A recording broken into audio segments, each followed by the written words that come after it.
এখানে আমি ডিম আর আলু কিভাবে রান্না করলাম, ডিমটাকে কিমা তৈরি করে আমি আলু দিয়ে আজকে এবার রান্না করেছি, রোজার জন্য স্পেশাল। খেতে কিন্তু খুব সুস্বাদু। আসসালামু আলাইকুম। এখানে আমি তিনটে ডিম, দুটো আলু আর দুটো পেঁয়াজ নিয়েছি। পেঁয়াজগুলো আলুগুলো কেটে ধুয়ে পরিষ্কার করে নিয়েছি আমি। এখানে দেখো ছোটো ছোটো পিস করে নিয়েছি আমি, খুব বড়ো না খুব ছোটোও না, মিডিয়াম সাইজের করেছি আমি। দেখো কড়াইটা গ্যাসে চাপিয়ে দিলাম আমি। ডিমটাকে আগে আমি ভেজে কিমা তৈরি করব। ডিমটাকে ভেঙে নিলাম, 3টা ডিম। এবার আমি ফেট করে নেব। লবণ হলুদ দিয়ে কিন্তু আমি ফেট করবো এখন। ভালোভাবে কিন্তু ফেট করে নিতে হবে। ফেট করা হয়ে গেছে আমার। কড়াইটা গরম হয়ে গেছে। একটু তেল দিতে হবে, বেশি তেল দিতে হবে না, কিন্তু আমি একটু তেল দিয়েছি। দেখেন, বেশি তেল দিলে কিন্তু ফেনা উঠে যাবে, ভালোভাবে হবে না। তেলটাকে কড়াইয়ের চারপাশে আমি লাগিয়ে দিব।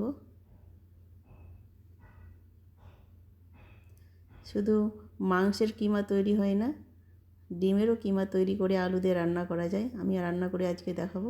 ডিমটাকে আমি দিয়ে দিলাম তেলের মধ্যে। এবার ডিমটাকে নাড়তে থাকতে হবে, নাড়তে নাড়তে ঝুড়ি ঝুড়ি করে দিতে হবে, যেন এক জায়গাতে দলা বেঁধে না যায়। ওইভাবে করতে হবে, নাড়তেই থাকতে হবে, না নাড়লে এক জায়গাতে দলা বেঁধে যাবে। দেখো ঝিরি ঝিরি হয়ে গেছে আমার, ডিমের কিমা তৈরি হয়ে গেছে আমার। দেখো দেখো আমি তুলে নিয়েছি। এখানে আমি পেঁয়াজ কেটে নিয়েছি, লবণ, হলুদ, শুকনো লঙ্কার গুঁড়ো, জিরে গুঁড়ো, আদা রসুনের পেস্ট আর দুটো ছোটো এলাচ নিয়েছি আমি। এগুলো দিয়ে আজকে আমি রান্না করব তরকারিটা। কীভাবে রান্না করি দেখতে থাকুন। কড়াইটা আমি চাপিয়ে দিয়েছি, আবার তেল দিয়ে দিলাম।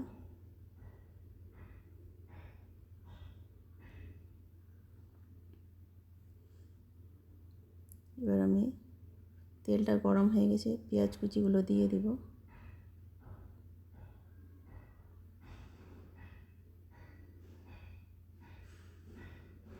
পেঁয়াজটাকে ব্রাউন কালার করে নিব আমি।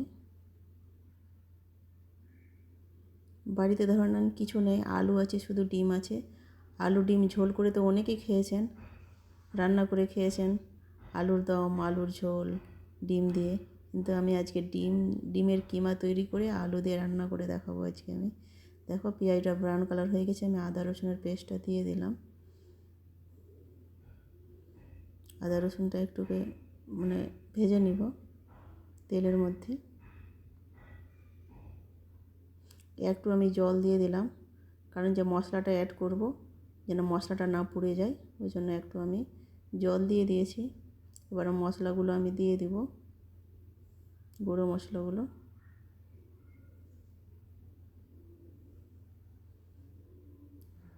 একটু কষিয়ে নিব। দেখো আমার কষানো হয়ে গেছে। এবার আমি আলু দিয়ে দিলাম, আলুটা কেটে রাখা আলুটা।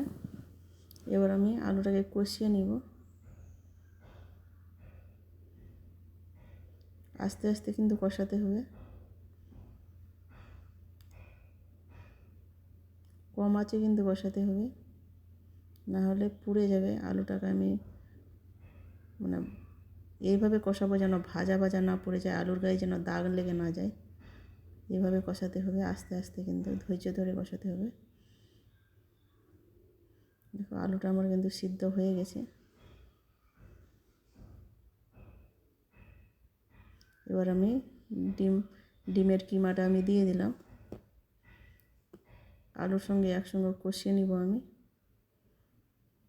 ভাজাও খেতে পারেন, আর একটু ঝোল করেও খাওয়া যায়। আমি ঝোল করে রান্না করবো, সুপসুপা থপথপা ঝোল, থুপথুপা।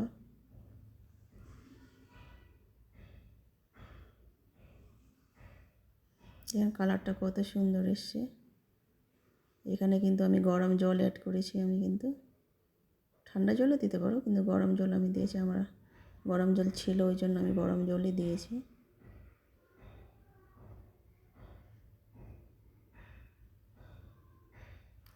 দেখেন